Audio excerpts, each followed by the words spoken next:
Welcome दोस्तों। आप लोगों का स्वागत है फिर से daily life with D AV channel पर। मैंने आप लोगों से प्रॉमिस किया था एस्टिमेटिंग कॉस्टिंग टॉपिक मैं स्टार्ट करूंगा। सबसे पहले अगर हम लोग अगर इंजीनियरिंग का पढ़ाई कर रहे हैं तो हम लोग को कुछ एक्स्ट्रा नॉलेज रहना जरूरी होता है। जैसे अगर मान लीजिए हम लोग इंजीनियर बन रहे हैं तो इसमें एक रैंक होता है कि हम लोग जो डिप्लोमा कर रहे हैं या जेई बनने का सोच रहे हैं उसका क्या रैंक है। तो पहले जो होता है सबसे upper most engineer, upper most rank का जो इंजीनियर होता है वो होता है चीफ इंजीनियर।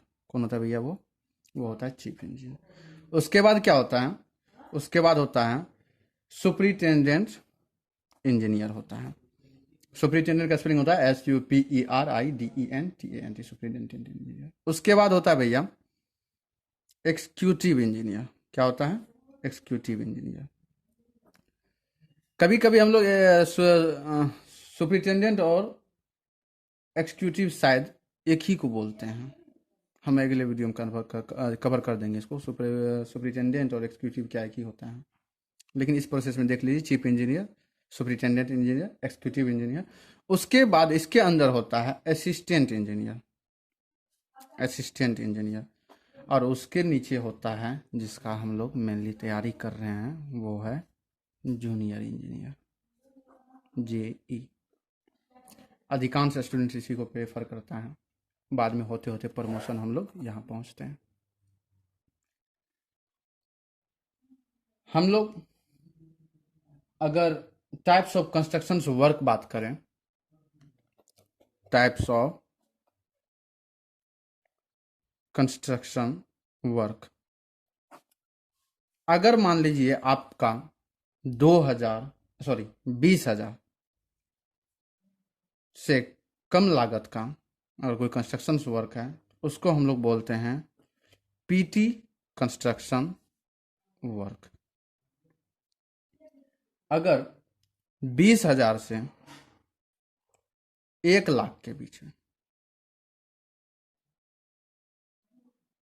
उसको हम लोग बोलते हैं माइनर कंस्ट्रक्शन वर्क बोलते हैं। क्या बोलते हैं भैया? माइनर। स्पेलिंग पे ध्यान नहीं दीजिएगा तो ज़्यादा बेटर रहेगा, सिर्फ कंटेंट पे ध्यान दीजिए कि मैं क्या बोल रहा हूँ। अगर 1 लाख से ज़्यादा हो, 1 लाख से क्या हो, 1 लाख से अगर ज़्यादा हो उसको हम लोग बोलते हैं मेजर कंस्ट्रक्शन वर्क।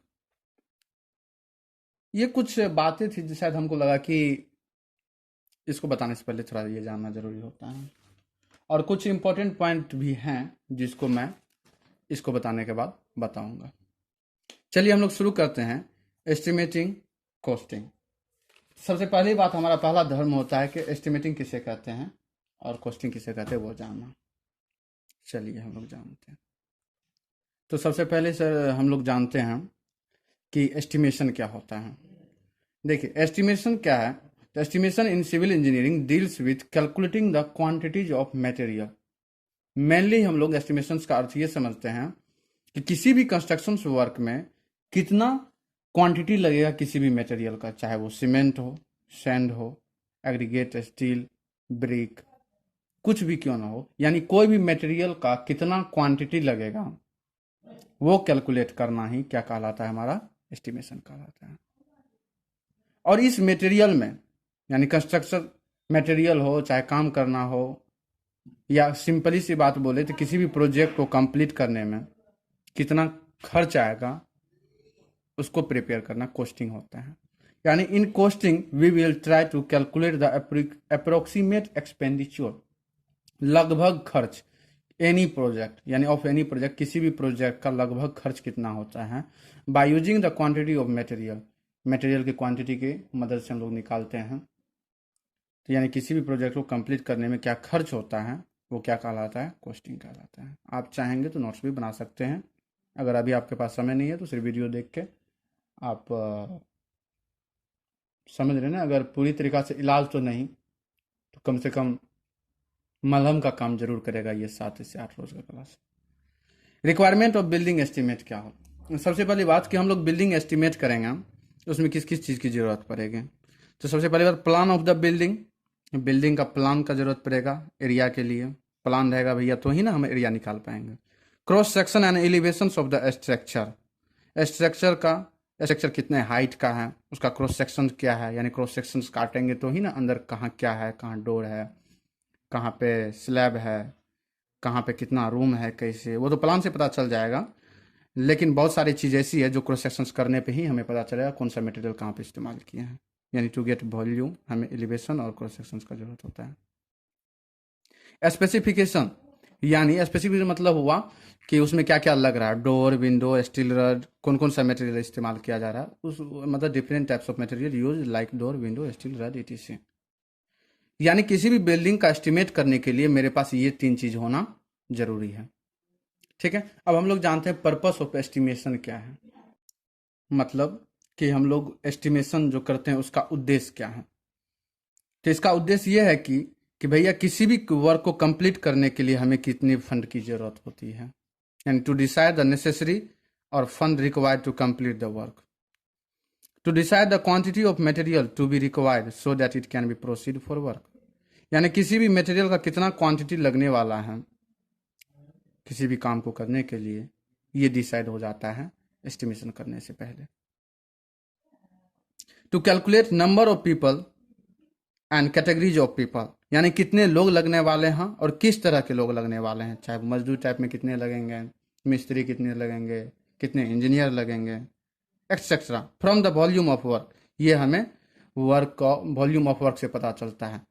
दोस्तों वर्क को हम लोग वॉल्यूम में ही मेजर करते हैं, यानी कह सकते हैं तो क्वांटिटीज में। वर्क को मेनली हम लोग क्वांटिटीज में मेजर करते हैं, मीटर क्यूब में भी सुने होंगे। Required to complete the project, किसी भी प्रोजेक्ट को कंप्लीट करने के लिए कितने लोग लगने वाले हैं और किस तरह के लगने वाले हैं, ये हमें पहले पता चल जाता है अगर एस्टिमेशन करते हैं तो।